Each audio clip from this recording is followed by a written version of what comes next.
Hello mga kasabong, Ninyo Anthony sa El Nino Conditioning System, ang observant na magmamanok.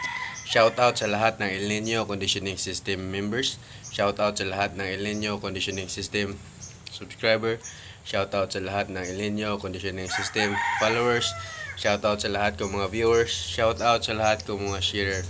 Alam ko, marami akong viewers na nasa United States. Nakita ko sa recap ng ng weekly recap ko, ang mga fan ko nasa United States.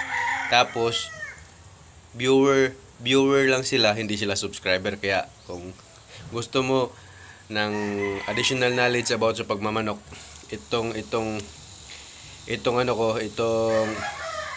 series ng mga video ko, informative to. Marami kayong matutunan dito. Hindi ito natutunan sa academy, hindi nyo ito natutunan sa sarili nyong pag-handle, kasi iba-iba naman tayo eh. Ako, nagbabase ako sa obserbasyon ko sa manok, kung paano sila gagalaw, paano reaction nila sa gamot, paano reaction nila sa training. Ganun po ang inoobserbahan ko. Hindi lang ako nagbabase sa YouTube, hindi ako nagbabase sa mga turo ng iba. Itong akin, based to sa aking experience at paano mag-react ang manok sa bawat ginagawa mo sa manok. Training, adrenaline rush, stimulus, mga stimulus. Alamin nyo yun. Kaya dito ituturo ko sa inyo ano ang mga natural stimulus, pagpalabas ng tapang, pagpalabas ng abilidad ng manok, at pagpalabas ng cutting ng manok. May mga stimulus po dyan. Kaya dito na kayo sa El Nino Conditioning System, magpa-member kayo at mag-subscribe kayo sa aking channel. Kunti lang naman hinihingi ko eh. Kita nyo ba ang mga magcha-champion ngayon, mga bagong mukha? Membro ko po yung iba dyan. Yung mga bagong mukha na nag-champion sa gitna, membro ko po yan. Ngayon nga, bago lang, may tumabag sa akin, bago siya nag-champion. So, hindi niya sinabi sa akin na sa akin siya natuto, pero bago siya nag-champion, pero bago siya nag-champion, pero tumawag pa siya sa akin para magpaturo. Ano ibig sabihin nun? Baka dito siya sa akin natuto. Tumawag siya sa akin para sa additional na kaalaman.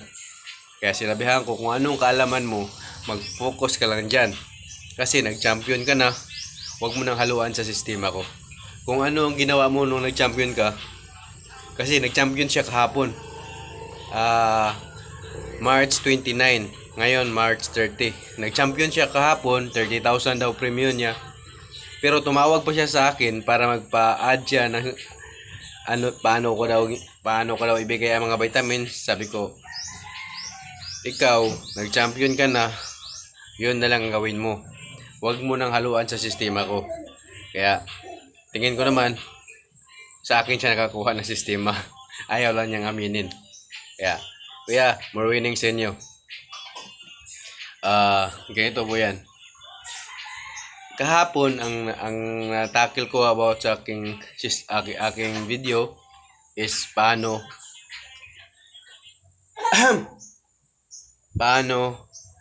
ang matutunan ang cutting sa manok.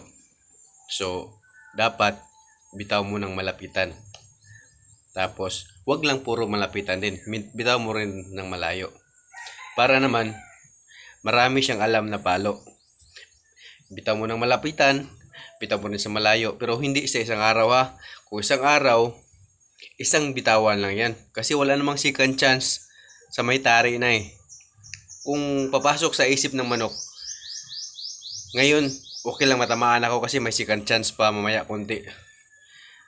Paano pag may tari? May second chance pa ba? Di ba? Wala na. Kaya yung nagbibitaw ng 2 sets, 3 sets, baguhin nyo na yan. Baguhin nyo na yan. Dapat 1 set lang. Kung magbitaw kayo, 1 set lang. Kung magbitaw ako, twice a week lang. Pero sa pre-con ko yan gagawin. Kung sa conditioning proper, once a week lang. Kaya kung gusto nyo matuto ng shortcut sa El Nino Conditioning System, magpa-member na kayo. Kunti lang hinihingi ko. Ganun lang, pero pwede mo mapagkinabangan.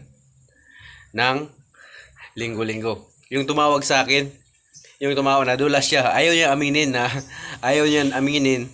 na nag-champion siya dahil sa sistema ko.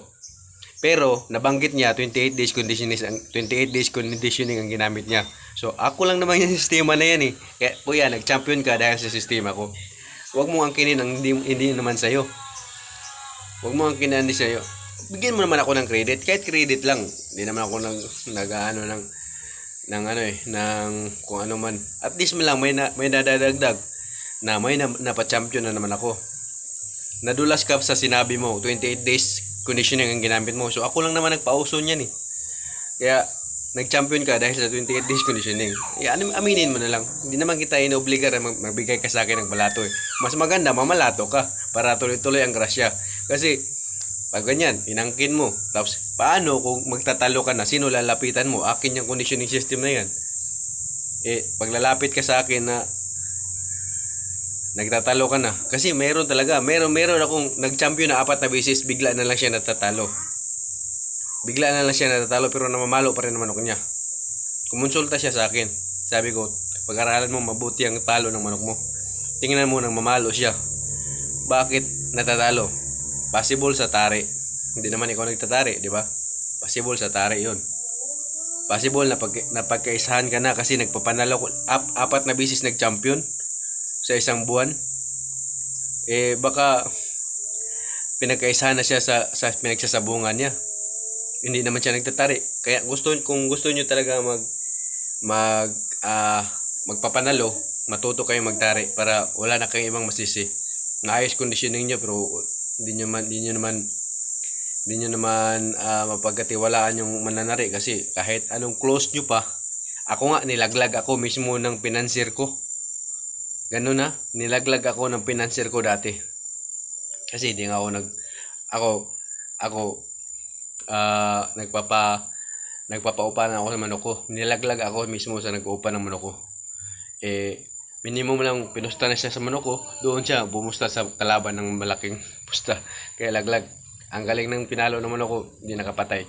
Nilaglag ako. Kaya gusto nyong tuloy-tuloy ang panalo nyo, mag-aral kayo, matuto kayo magtari. Kahit yung 4 na beses nagbigay sa akin ng balato, natatalo siya. Bago lang siya natatalo ngayon. So kumonsulta ulit siya sa akin. So ako naman, obserbahan mo lang ang palo ng manok mo. Kung wala namang problema sa palo ng manok mo, possible na sa tari. Di naman natin ma-please lahat eh. Lalo na pag hindi tayo malaki magbigay sa mananari. Kung ang bigay sa kalaban, nagbigay tayo ng 1,000, ang sa kalaban 2,000. Ganun lang po yun. Kaya alagaan nyo mananari nyo, bigyan nyo ng tamang bigay sa bayad.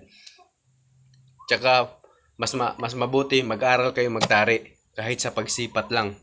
Kung hindi naman kaya magtari talaga sa actual, sipatin nyo lang, ayusin nyo lang. Tingnan nyo din kung paano higpitan ang pagbidbid. Kaya dito tayo sa iba na naman i-share ko sa inyo. Nung kahapon is about cutting. Kaya ngayon naman ituturo ko ang alertness. Kasi dapat magkasama cutting at alertness. Pag mayroon ganyan, cutting at alertness ng manok, sigurado lamang ka sa panalo. Paano ba natin gagawin ng pagiging alert ng manok? Ang manok, lalo na pag naka-adrenaline rush, alert yan. Laging nakakauna yan. Kaya gusto nyo matuto ng adrenaline rush, magpamimber na kayo sa akin. Pero may basic naman na pwede nyo matutunan. Paano magiging alert ang manok kahit walang adrenaline rush? Lipat-lipat nyo ng pwesto. Ilipat-lipat nyo ng pwesto. Obserbahan nyo. Palagay natin may 10 kang talian. Lipat-lipat mo ng talian. Bawat lipat mo, kita mo. Bawat ilaok, bawat gagawin sa kabila, gaganon ang ulo niya. Angat.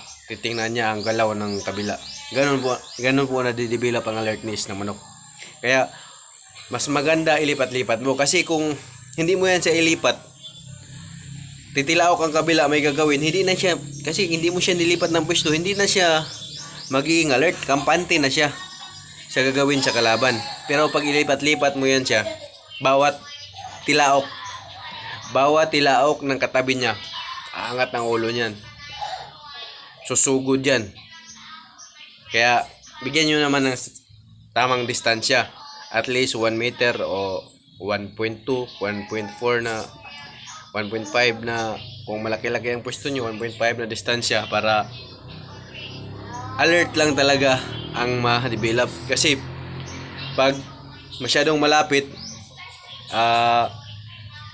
lang susugod, masisira ang kaliwa. Kaliwa ako nagtatali ng tali. Kaya ang ko talaga, bigyan nyo ng sapat na distansya. 1 meter, 1.5, 1.2, 1.4 na distansya. Okay na yun. Hindi na yun masyadong maghahamunan. Ganun po pag-develop ng alertness ng manok. Ilipat-lipat nyo lang ng pwesto. Ilipat-lipat mo yung pwesto. Tingnan nyo.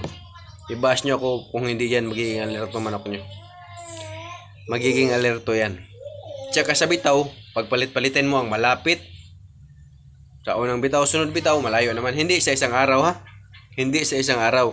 Kung magbitaw kayo ngayon ng malapit, next week malayo naman. Ganun. Kung pre-con pa lang, pwede kung malayo pa ang conditioning, pwede palaging malapit. Pero pag malapit naman ang conditioning, medyo distansya na para matuto naman dumiskarte. Kasi para dumiskarte ang manok, ilayo nyo. Iba-iba ang diskarte ng bawat manok. May manok na sugod, may manok na abang, may manok na sumasabay. Kaya para malaman nyo yun, sa malayo nyo bitawan. Pero kung gusto nyo matuto mag-cut manok nyo agad sa malapit, pero palit-palitan yan ha. Ngayon nabitaw, malapit. Next week, malayo naman. O kung malayo pa ang conditioning, pwede twice a week kayo mag-sparring. Sa akin yan. Yun ang iba. Everyday nag-sparring. Ako, twice a week, okay na sa akin yun. Kung hindi ko pa alam ang palo ng manok, pwede nga kung alam ko na ang palo ng manok. Kung alam ko na ang palo ng manok, ang diskarte ng manok, ayaw ko na yung ibitaw ng madalas. Kasi alam ko na yan eh. Bawat bitaw, pwede madamage ang manok mo. Pwede mamilay. Sayang ang paghahanda mo. Kaya, pre-con pa lang, alamin nyo na ang diskarte ng manok nyo. Kung abang ba yan, sumusugod ba yan, o dumidiskarte ba yan ng maayos, o sumasabay ba yan. Kaya, dapat, bawat bitaw nyo ng manok, tingnan nyo kung anong diskarte ng manok. Kasi, isa lang po ang diskarte ng manok. Isa lang po talaga yan. Kung abang yan, abang po talaga yan. Kung sugod yan, sugod po talaga yan. Kung counter puncher yan, counter puncher talaga yan. Hindi na yan magbabago. Ang ano mo na lang yan, tandaan mo lang kung ano diskarte niya. Kasi iba-ibang manok, iba-ibang diskarte. Kaya dapat naka-take note ka sa galaw ng manok mo. Huwag mong asahan